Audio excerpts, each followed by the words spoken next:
What's going on, everyone? Welcome into BP Insights. So I was listening to. It's funny, you listen to Jake Paul talk about, and people always ask him, how do you stay motivated? Now he's doing these workouts, 30 minutes in hell, where he's just training.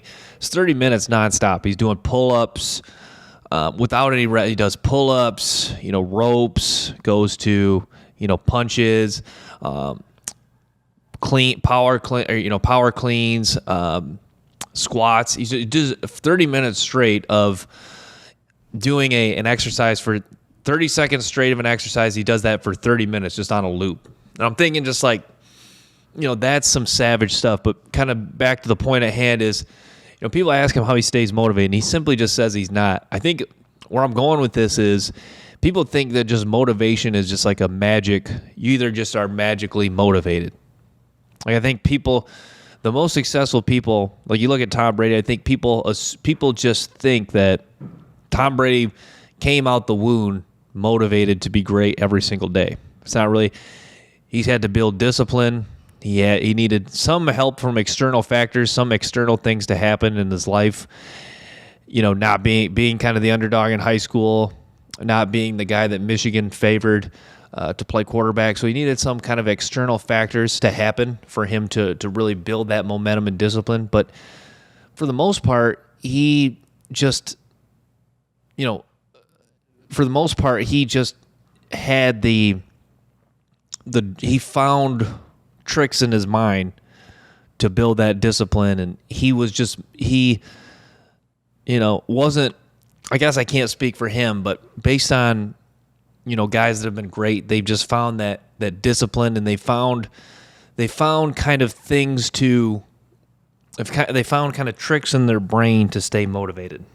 Like I think Kobe Bryant's ultimate goal was to make people question their life choice of playing basketball. That's why he worked so hard. I think his goal is to work so hard where he could just completely dominate people and really make them think twice about lacing up their shoes and playing basketball again. For Tom Brady, it was proving people. I think it was proving people wrong. I think it was the fear of, like in high school, people just not knowing about you, like the fear in college, people wanting to just play someone else than you. I think it was slipping in the draft for Michael Jordan. It was being cut from his varsity team. I think it was being doubted most of his life. I think it was figuring out that you needed to go as hard as you can all the time. Because you remember in the Jordan documentary, he talked about you have to, or they were interviewing Roy Williams, who's the longtime coach at North Carolina, and he talked about you can turn on. A lot of great players have the ability to turn it off and on when they want to be really good, when they want to be great. But Michael Jordan had the ability he never turned off that ability to be great. Not only did he not turn off that ability to play great, but he also never really turned off the ability to play at an elite level. And he was always working. He was always getting better. People joke that, did Michael Jordan even sleep? This is a guy that had a relentless mindset to get better. And you saw just like some of the takes he would have to the basket. You kind of just scratch your head how he got through there. But that was Michael Jordan. He was always motivated to just improve. He never made excuses. That's fine. Answers to solutions to get better. And that's really kind of the simple definition of a winner is a person that just finds solutions to get better.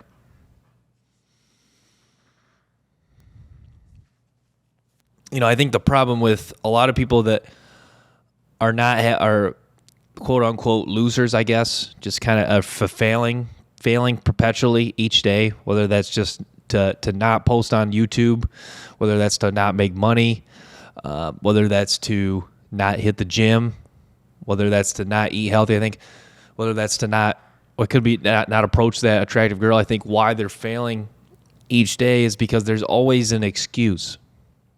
You notice that people that are not in a place where they want to be yet, or not on the path to becoming where they want to be, you notice there's always an excuse for why something won't work. But how about for every excuse for why something won't work, how about you How about you find several solutions for why it will work?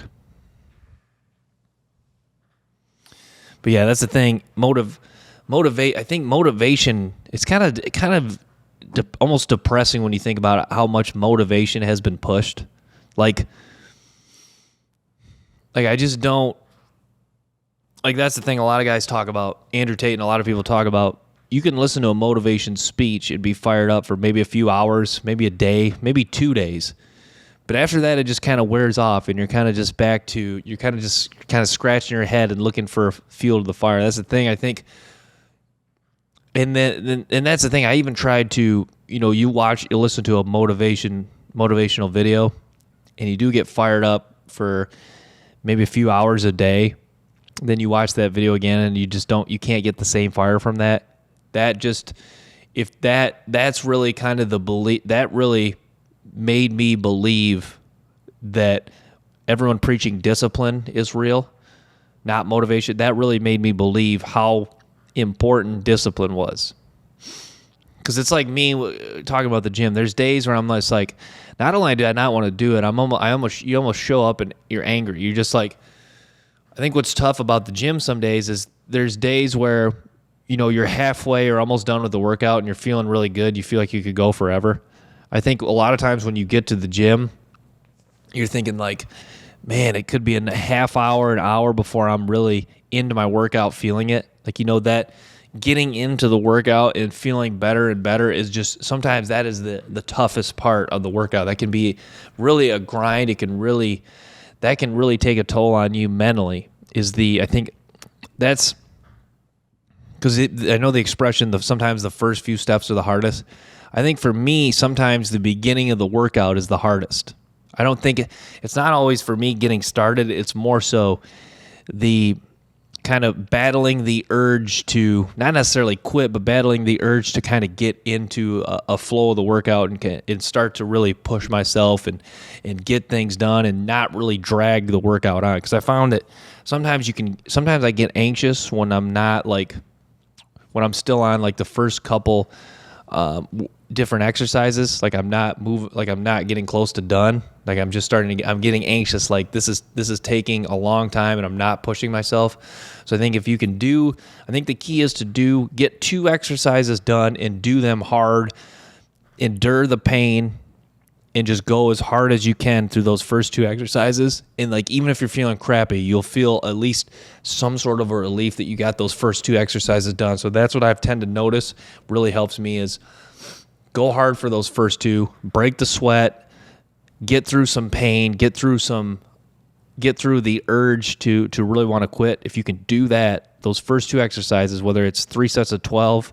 or whether it's 2 different exercises, 3 sets of 12, 2 different exercises, 5 sets of 10, if you can just get through those, that's a huge checkpoint right there, and that can really help propel you to have a good workout. So that's what I've really tended to find.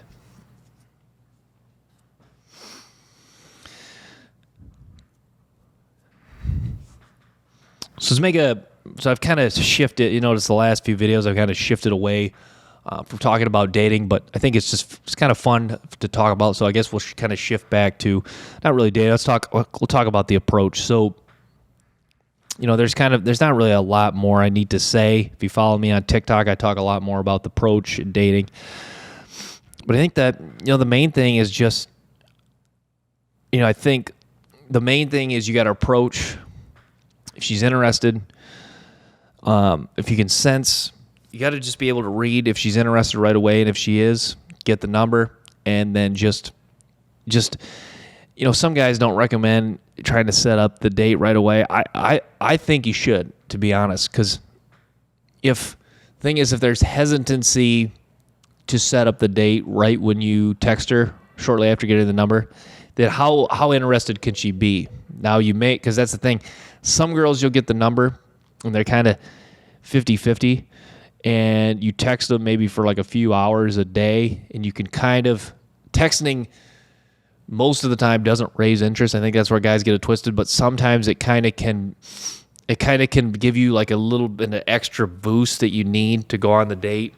not only that, like say you follow her on Instagram too, and you have a really poppin' Instagram, and she was more so kind of wishy-washy with you, but that she see you have a cool Instagram and you know some people she knows. Sometimes it can give you that extra boost. But point being is, I really like to just go for the date right away after the number. That way, it just can save you time, because that's the thing. If she's really interested, likes you, you'll get something like, yeah, for sure, we can hang out, or yeah, I'll come right over, stuff, or yeah, the date will be set up right away, and she'll make things, smooth and easy for you on the date.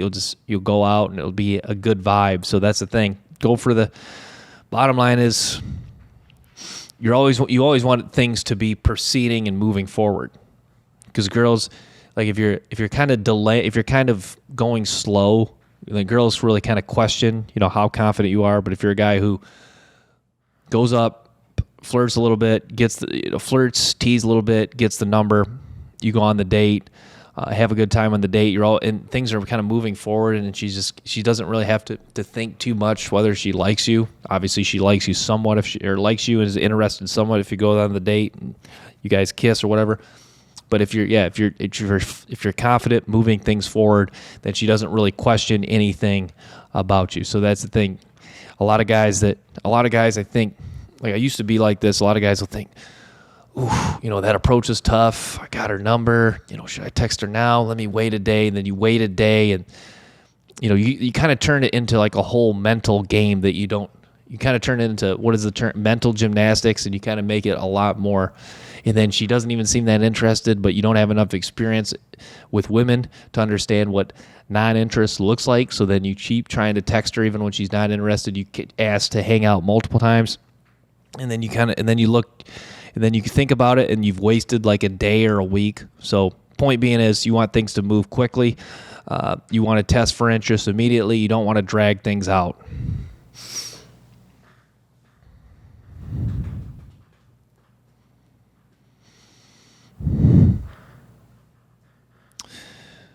But yeah, I've noticed hitting the gym hard, you get sick a lot less. I think that's what people don't realize. That's what the media will not say is COVID, the flu.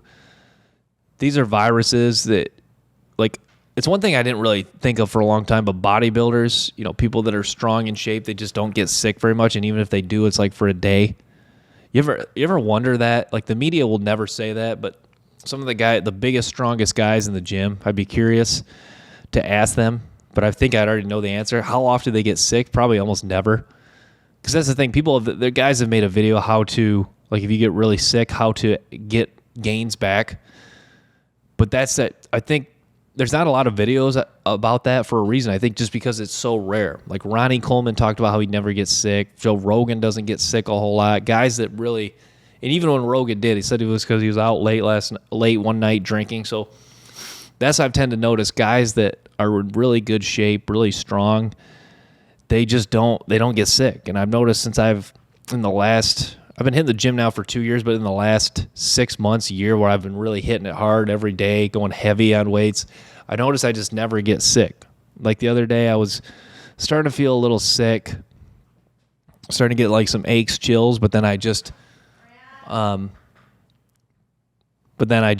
kept working out, or I just kind of just pushed through it, did the workout, and then I immediately felt better. So that's the thing, just if you feel like, just lifting heavy every day, you can kind of just, push your body out of being sick, and just don't think about it.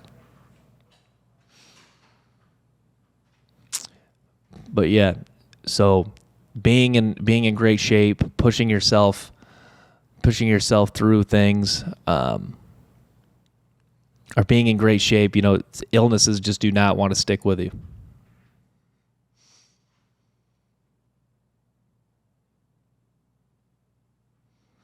So it really makes sense. If your body's strong, your mind's strong, you're feeling great, how could a virus really affect your body that much? Like, you notice, I remember when I was getting sick the most is when I was going out drinking quite a bit. When you go out and drink quite a bit, that is just when you really feel sick. You just, because your body, like think about like when you drink alcohol, that like weakens your body. Usually when you're drinking alcohol, you're eating bad, you're not sleeping well, so you're not maintaining things that keep you healthy.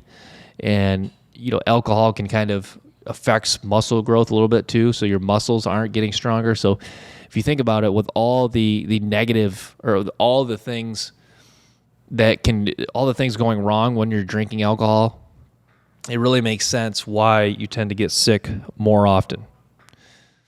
Like you noticed a lot of times I got sick is when you're drinking, you're up late at night. That's when you really get the most sick. I remember a couple years ago I got really sick. I didn't sleep for a couple days.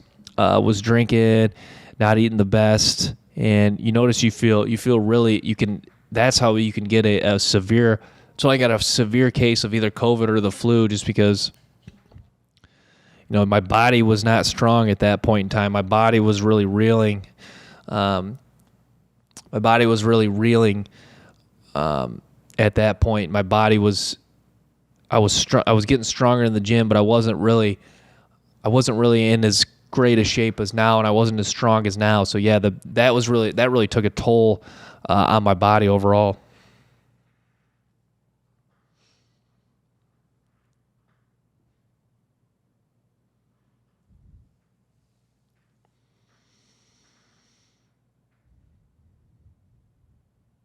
But yeah, it's too bad that people really lack discipline in the gym, to go to the gym every day. I think it is just not only is obviously, I could go on and on about the benefits of lifting, just, day-to-day life becomes easier. I've touched on a lot of the benefits of lifting, but I think it's a cool kind of change of pace. It's a cool it's an environment. How many environments are you in?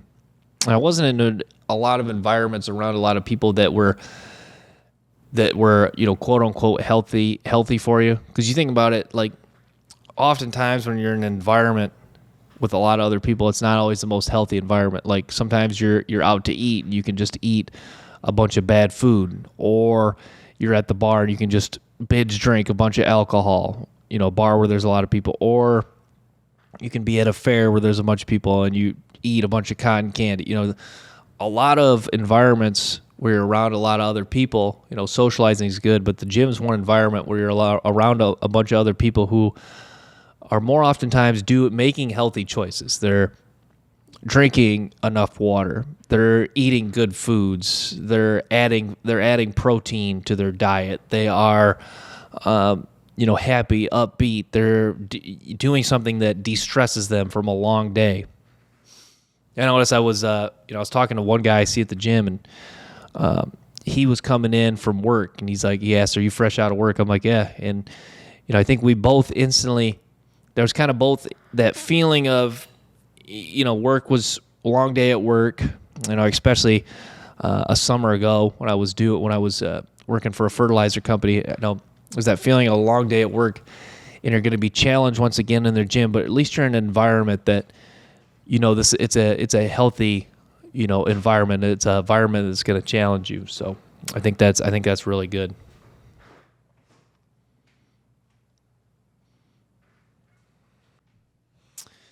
But yeah, it's too bad that the media really pushes kind of the narrative that motivation is a real thing. I think that, I don't know if that I necessarily say that's a toxic thing, but it's a thing that's really not beneficial, because if you are, to say, I think the phrase "I'm a motivated person," I think you immediately kind of question, is that person really, how successful can that person really be? Because if you are a person, like if you're a person that's having success, you understand that motivation is only a temporary fix to success. Motivation, like you're not always Bill Gates, Steve Jobs, they weren't always motivated. Elon Musk isn't always motivated. They're disciplined, and there's short periods. I guess I can't speak for them, but for myself, you are going to have the spurts where you do feel motivated, where you're at the gym one day and you're feeling it. Someday, I think that's what really makes it worth it at the gym and doing stuff that's hard, is there's going to be periods, moments of time where you are really feeling it and you are just really getting after it and the workout's just going by smooth. You're doing heavy weights. Those are the days where you really, those are the days where it makes you really feel like those are the days it makes it feel like you've been doing the right thing this whole time. And those are the days where you never question why you haven't taken a day off. Those are the days that really makes it all worth it for you.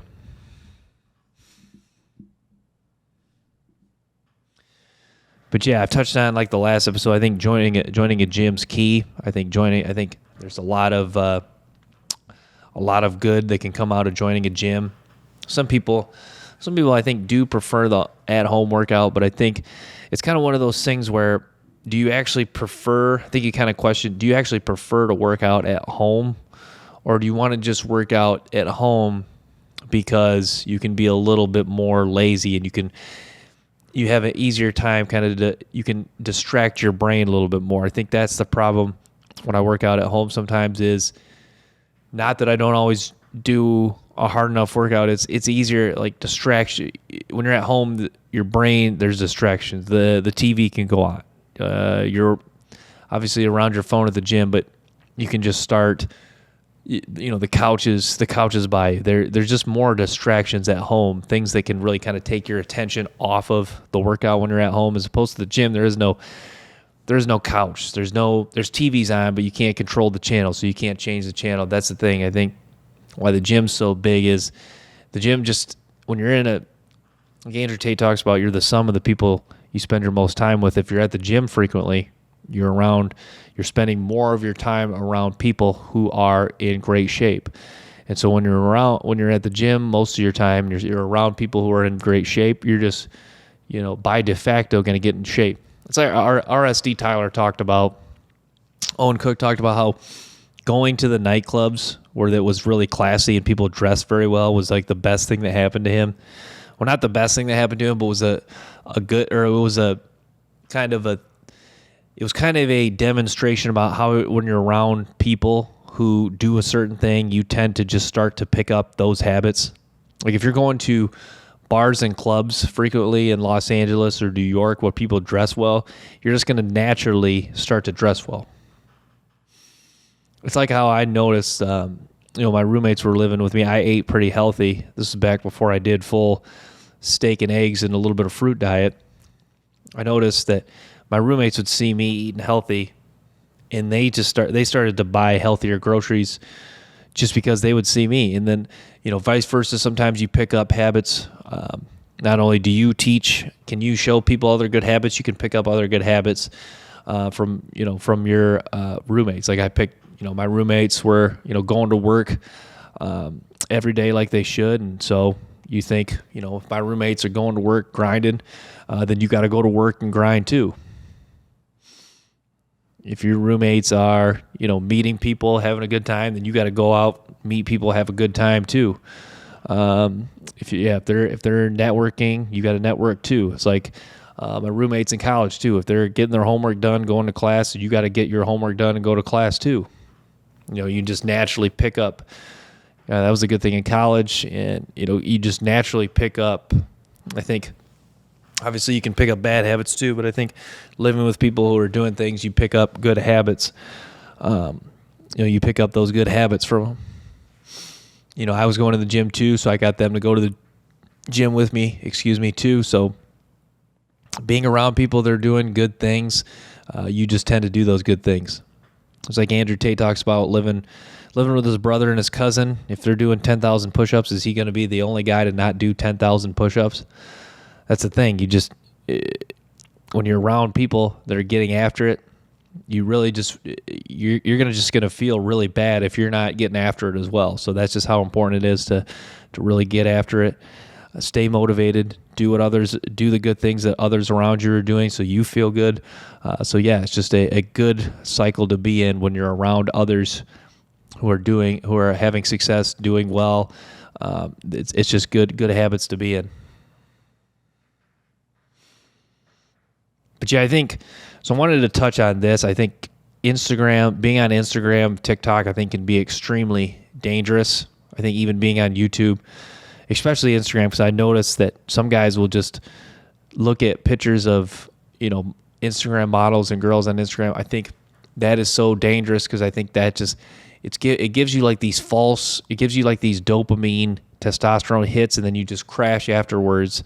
Like you feel bad when you're not looking. I think that's so dangerous. I think you really just need to stay off social media. I think social media is just complete. I think when you're on it, even if you're using it sparingly, I think it just can be complete poison to your mind. I think that's what a lot of people, or I think that's, people have to stay away from it, and they have to, you have to, if you're going to get on it, you just post and then you get off it. You don't look at other people's pictures. You don't read comments on people's pictures. You don't look at girls all day. You don't watch videos all day. I think the time, and myself included, back in the time you waste scrolling on TikTok videos, watching Instagram, think about all that time wasted. You could have put into the gym. You could have put into making money, or you could have put into, time with your family, time with your friends, or you could have put that into making YouTube video, put into your YouTube video or editing your YouTube video. It's just sad. It's so much time wasted, so much time you're not going to get back. So yeah, that's the thing. You just obviously need to be aware of how you're spending your time, and you need to avoid doing things that are going to give you these quick dopamine hits and then crashes afterwards. Because I think social media is so dangerous because the dopamine boost it gets, and then the crash afterwards, and then how poorly you feel afterwards, I think it's dangerous. I think it's scary, very scary. And yeah, you just have to be aware of these things. And even YouTube, I'm on YouTube, but yeah, the recommended videos are so, a lot of recommended videos are videos you like, videos you disagree with. Just YouTube just has such a calculated algorithm of finding videos that you would watch and you would engage with. It's kind of scary. You just need to stay off. I think what's sad too, and I wanted to touch on this, is there's so many. I read comments on YouTube, I read comments on TikTok, and I read hate comments, good comments, very articulated comments, and hate comments as well. And I think some of the people, like, they can come up with some of this stuff. Like, how do they come up with some of this stuff and they're just not producing? And how are they not having success in life? Like, they're smart enough to articulate a comment like that, but they can't apply that to their day-to-day life, or they have a hate comment that's, or they can write hate comments that are actually kind of, I say clever. They're actually, you can tell it's an intelligent person.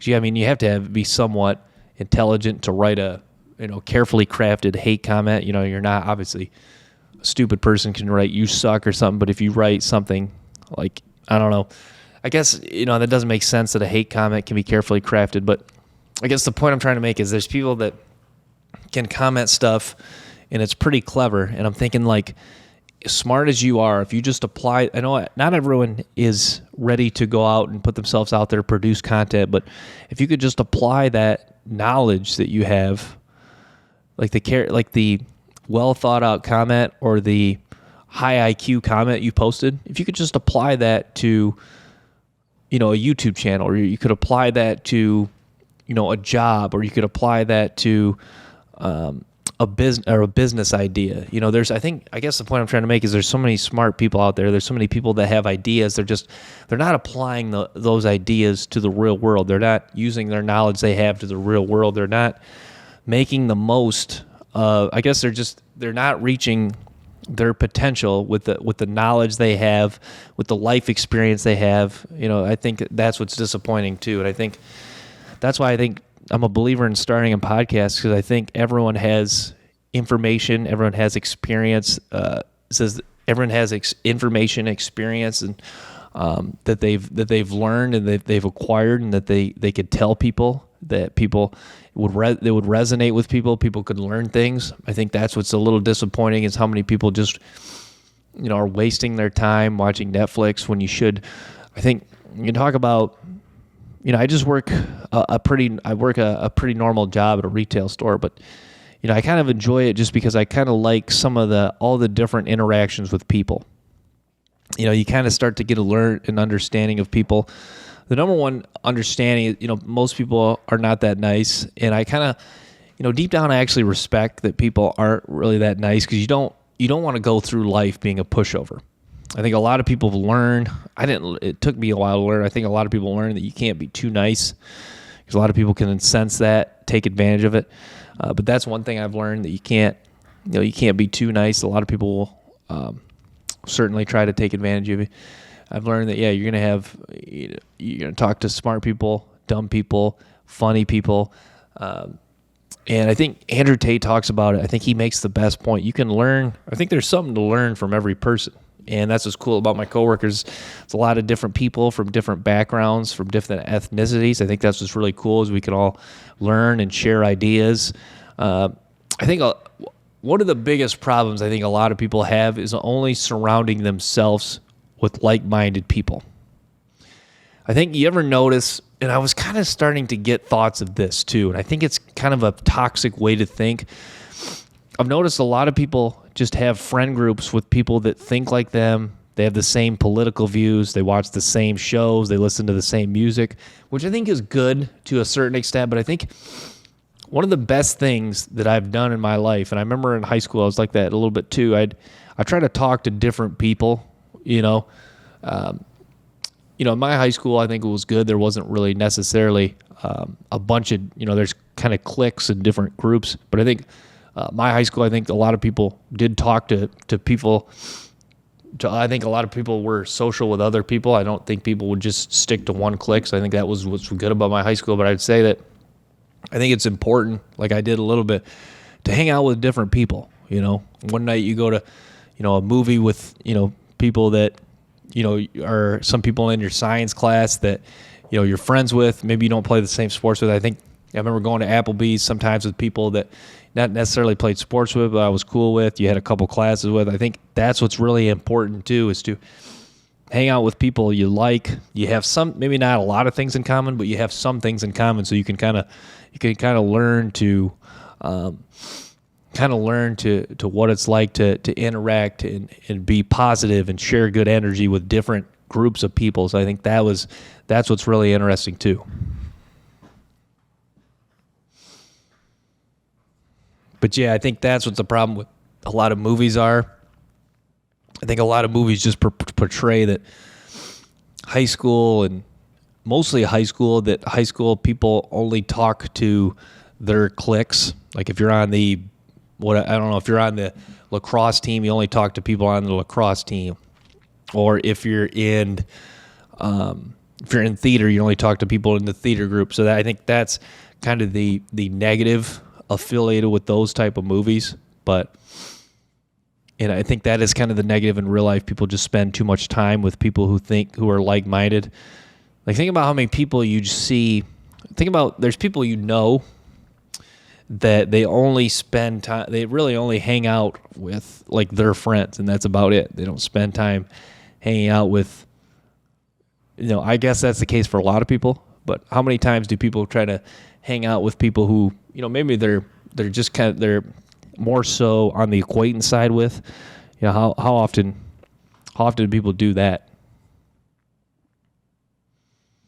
Because that's the thing. I think sometimes it's important, like you've got coworkers, or you got friends of friends. Maybe you're not the best friend. I think hanging out with them is cool, just to kind of meet new people, kind of learn. Yeah, I think that's a cool thing about having a job where you're around people. I think it's important to really learn from different people. Like I talk about, I know we're transitioned from dating, but I think a lot of guys agree one of the most important things to study if you want to have success with women is to study men who have success with women. That's why I always like to study guys who come in with an attractive women, because what you can infer from that is that guy is having some sort of success.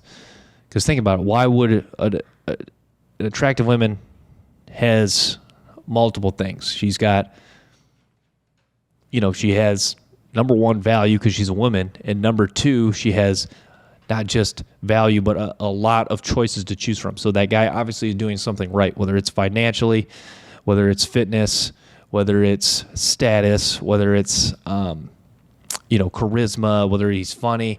The guy's there's something that guy is doing well. He's not a creep, weirdo. There's something that guy's doing, value that he has portrayed most likely not only to his girlfriend, but to other girls as well. Because most guys, for every guy you see with an attractive girl, that means that he's went through a lot of trial and error of dealing with girls who didn't like him, girls who had medium interest. So he got the experience of what it was like dealing with low interest women, medium interest women, finding a high interest woman, and not only just finding her, but maintaining her. So I think there's a lot to learn from that.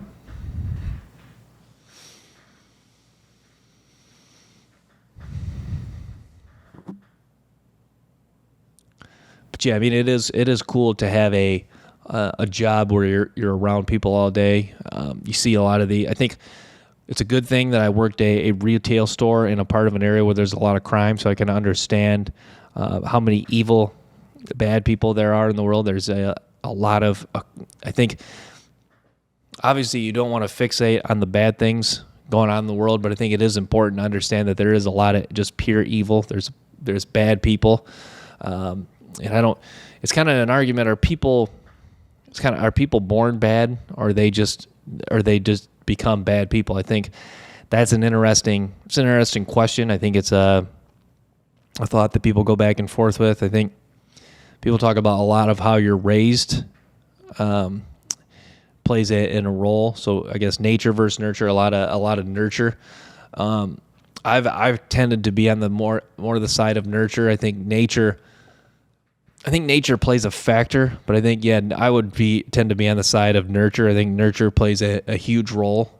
I think nature plays probably a bigger role. I know that there is arguments for nature. I know that there was like a story of like two guys who grew up as twins, and they were separated at birth, and they ended up driving the same car, living kind of the same life. So, yeah, that is the argument. I guess for the nature debate, I think it'd be like, I guess if you're on the side of nature, it'd kind of be like, say Tom Brady was born say he was born in a different state to a different family with different external factors. Would Tom Brady be in the same position he is now? Maybe. And if he was, I think that would be a huge argument for the side of nature. But I think in this case, in the case of Tom Brady, I think, nurture. I think in the case of Tom Brady, it was a mix of nature and nurture. Because like Dan Patrick had a take one time, if you listen to the Dan Patrick show, was Tom Brady was he destined to be a great quarterback, or did he will himself to be a great quarterback? I think it's a very interesting question. I think it certainly was a bit of both.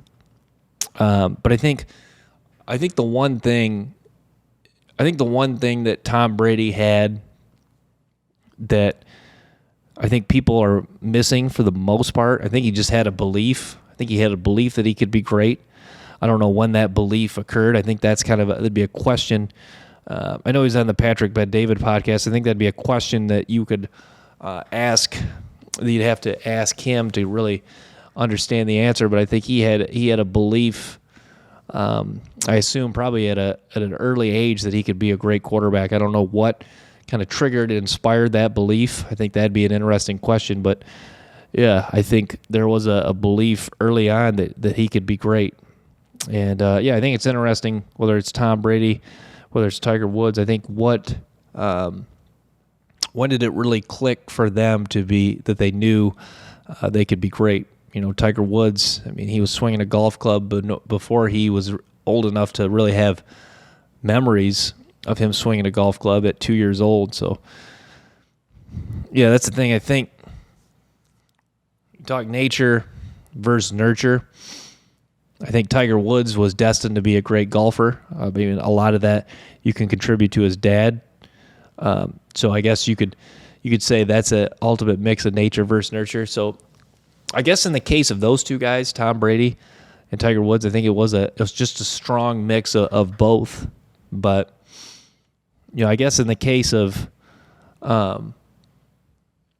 Josh Jacobs, Najee Harris, some of the guys that are great in the NFL that were homeless, I think that's the case of nature, because those guys, growing up homeless, you're kind of destined to fail. So, say they grew up with rich parents, would they have had maybe the motivation to work as hard? Maybe not. But I think that if you're able to find, maybe this is kind of going against what I was thinking, but if you're able to find the motivation to be great, if you're able to find the motivation to be great in bad circumstances, I think you got to believe you could find the motivation to be great in ideal circumstances. Obviously not always, but I think that would be Najee Harris, Josh Jacobs are kind of examples of maybe of kind of the nature debate. Like, I think it was they were just destined to play football. They were destined to find a way to make it to the NFL, even through bad circumstances. Now, it'd be interesting, if you really want to debate nature versus nurture. I know you talk about, I think you take Josh Jacobs or Najee Harris, you put them, if they grew up in a rich family where things were a lot easier, could they have still made it to the NFL? I think that would be kind of the debate about that. But yeah, that would be interesting.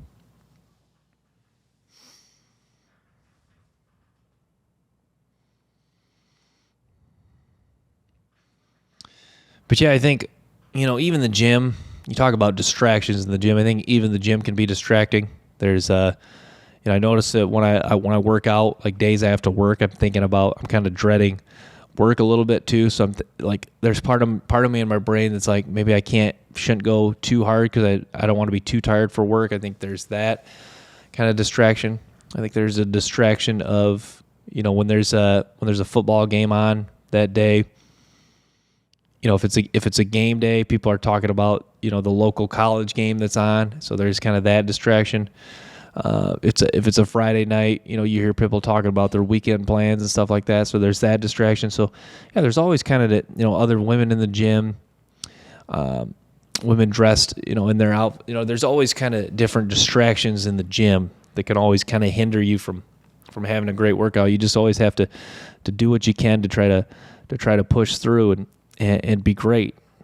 I think, yeah, there's always, I think that's what makes it worth it at the gym, the feeling after. But I think, because David Goggins and Rogan were talking about the feeling after you had a hard workout is great, but sometimes the middle of the workout kind of feeling of I've accomplished a lot and I still got more energy and I can still keep getting after it and I'm feeling good right now. Sometimes that's that middle of the workout kind of second wind, I guess, if you will.